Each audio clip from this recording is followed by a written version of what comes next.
నమస్తే. Welcome to Andhra Prabha. నేను తేజస్వి. పాత బస్తీలో బీజేపీ ఎంఐఎం మధ్య బిగ్ ఫైట్ నడుస్తోంది. అసద్ కోటను బద్దలు కొడతామని మాధవీలత డైలాగ్స్ కొడుతున్నారు. ఈసారి హైదరాబాద్ లో బీజేపీ జెండా ఎగరేస్తామనే ధీమాతో ఉన్నారు. ప్రజలు మార్పు కోరుకుంటున్నారని, ఊహించని ఫలితాలు వస్తాయని చెబుతున్నారు. ఎన్నికల ప్రచారం నేపథ్యంలో మాధవి దూకుడుగా వ్యవహరిస్తున్నారు. హైదరాబాద్ పార్లమెంటు పరిధిలో ముస్లింల మద్దతును కూడగట్టుకునేందుకు ప్రయత్నాలు చేస్తున్నారు. ఆమెకు మద్దతుగా కేంద్ర హోంశాఖ మంత్రి అమిత్ షా నేరుగా రంగంలోకి దిగారు. పోలింగ్ కు ఇంకా 6 రోజులే టైం ఉంది. తెలంగాణలో మెజారిటీ ఎంపీ స్థానాలు సాధించాలని కాంగ్రెస్ భావిస్తోంది. లోక్సభ ఎన్నికల్లోనూ అదే జోరు కొనసాగించాలని ప్రయత్నాలు చేస్తోంది. రాష్ట్రంలో 17 పార్లమెంటు స్థానాలు ఉండగా ఇందులో హైదరాబాద్ పార్లమెంటు స్థానం ఈసారి ప్రాధాన్యం సంతరించుకుంది. ఇక్కడ నుండి కొన్ని దశాబ్దాలుగా ఎంఐఎం పార్టీ హవా కొనసాగుతోంది.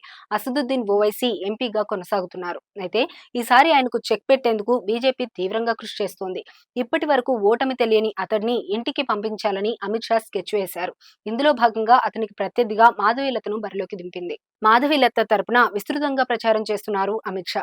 ఎలాగైనా హైదరాబాద్ లో గెలవాలనే ఉద్దేశంతో బీజేపీ నాయకులు కూడా తీవ్రంగా కృషి చేస్తున్నారు. అటు బీజేపీ, ఇటు ఎంఐఎం హోరాహోరీగా ప్రచారం చేస్తున్న నేపథ్యంలో హైదరాబాద్ పార్లమెంటు స్థానంలో పోటీ రసవత్తరంగా మారింది. మాధవీలత తనదైన దూకుడుతో ఎన్నికల ప్రచారం సాగిస్తున్నారు. ఇంటర్వ్యూల ద్వారా ఓటర్లకు దగ్గరయ్యే ప్రయత్నాలు చేస్తున్నారు. ఓవైసీ మీద మాటల దాడి మొదలుపెట్టారు. ఇంకా ఇటీవల నరేంద్ర మోదీ కూడా ముస్లింలను ఉద్దేశించి ఘాటు వ్యాఖ్యలు చేశారు.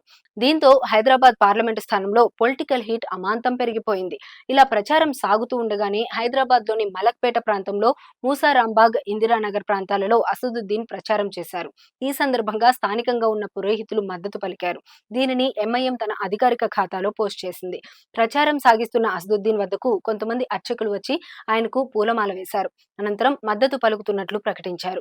ఈ సందర్భంగా ఆ ఫోటోలను ట్వీట్ చేసిన ఎంఐఎం, పార్టీలకు అతీతంగా, మతాలకు అతీతంగా ఎంఐఎం కు ప్రజలు అండగా ఉంటున్నారంటూ తెలిపింది.